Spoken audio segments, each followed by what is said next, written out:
A'udzubillahi minasyaitonirrajim. Bismillahirrahmanirrahim. Assalamualaikum warahmatullahi wabarakatuh. Alhamdulillahilladzi arsala rasulahu bil huda wa dinil haq liyudhhirahu 'alad dini kulli wa kafa billahi syahida. Asyhadu an la ilaha illallah wahdahu la syarikalah wa asyhadu anna Muhammadan abduhu wa rasuluh la nabiyya ba'da. Rabbi shrah li sadri wa yassir li amri wahlul 'uqdatam min lisani yafqahu qawli. Sobat Perspektif Ardiwan dimanapun berada, kali ini Perspektif Ardiwan akan menyampaikan sebuah pesan lama. Ya, pesan lama. Insya Allah pesan ini dijamin tidak akan pernah kadaluarsa.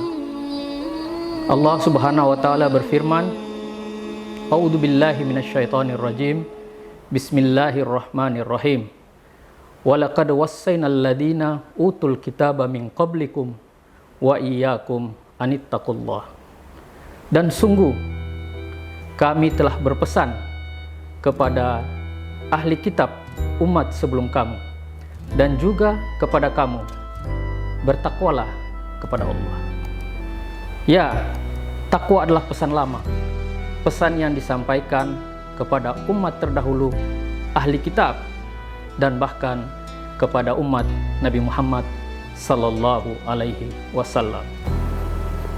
Melintasi bulan Ramadan, pesan takwa ini digaungkan melalui majelis-majelis ilmu dan mimbar kultum. Takwa menjadi target yang ingin dicapai. Dalam ibadah haji, Allah berpesan agar takwa menjadi bekal perjalanan terbaik.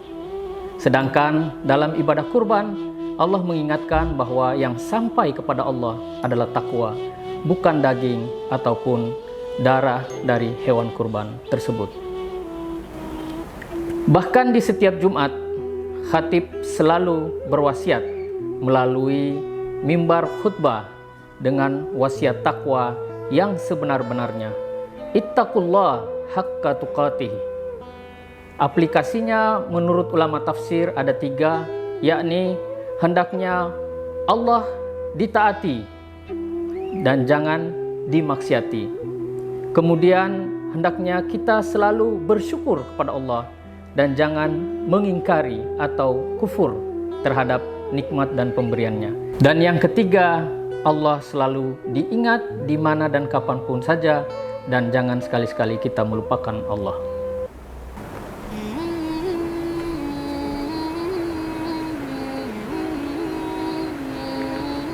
Karena pentingnya sifat takwa, sehingga ia terulang sebanyak 258 kali di dalam Al-Quran. Bahkan takwa ini menjadi perbincangan di antara para sahabat Nabi Muhammad sallallahu alaihi wasallam, sehingga sampai-sampai sahabat sekelas Umar bin Khattab perlu bertanya kepada sahabat Ubay bin Ka'ab radhiyallahu anhu tentang makna takwa tersebut.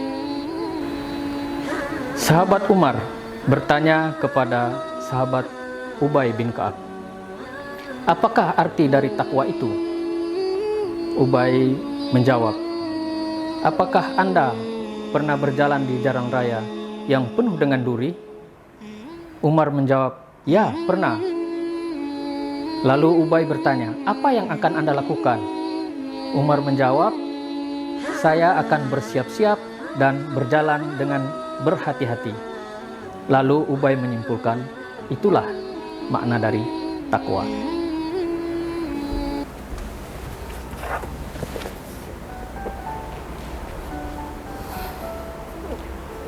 Secara faktual, kualitas ketakwaan manusia mukmin itu berbeda-beda, sehingga ketakwaan sendiri menjadi bertingkat-tingkat.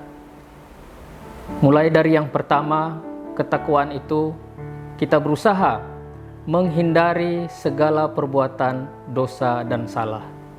Yang kedua, kita melaksanakan segala sesuatu yang wajib yang diperintahkan dalam agama ini dan menghindari sesuatu yang haram. Dan yang ketiga, kita mengosongkan diri dan hati kita dari segala sesuatu kecuali Allah. Nah, pada tingkat ini manusia melaksanakan sesuatu semata-mata karena cintanya kepada Allah dan Rasul Allah untuk menggapai ridho Allah Subhanahu wa Ta'ala. Kata takwa bukanlah kata biasa.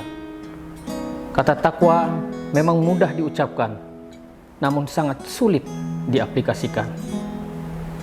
Kata takwa inilah yang mampu mengubah bangsa Arab saat itu. Ketika kegelapan jahiliyah, orang menilai, memandang, kemudian menyikapi dan memuliakan seseorang hanya berdasarkan materi semata. Dari banyaknya harta, banyaknya pengikut, kepandaian bersyair, serta karena keturunan bangsawan.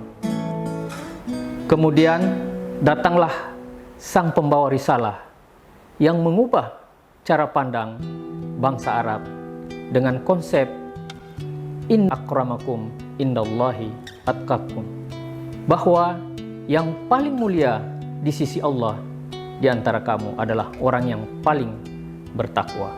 Sehingga kemuliaan tidak dinisbatkan kepada Abu Lahab maupun Abu Jahal, melainkan kepada Bilal bin Rabah, Abdullah ibnu Mas'ud maupun Abdullah ibnu Abbas.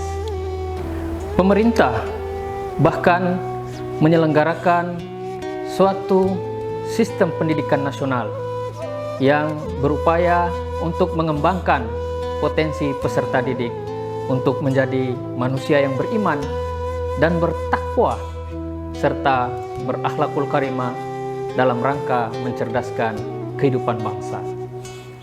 Dalam tataran konstitusi dan perundang-undangan tersebut menempatkan manusia takwa sebagai model ideal manusia Indonesia. Allah berfirman, andaikan penduduk suatu wilayah benar-benar beriman dan bertakwa kepada Allah, maka akan kami buka pintu-pintu keberkahan dari langit dan bumi.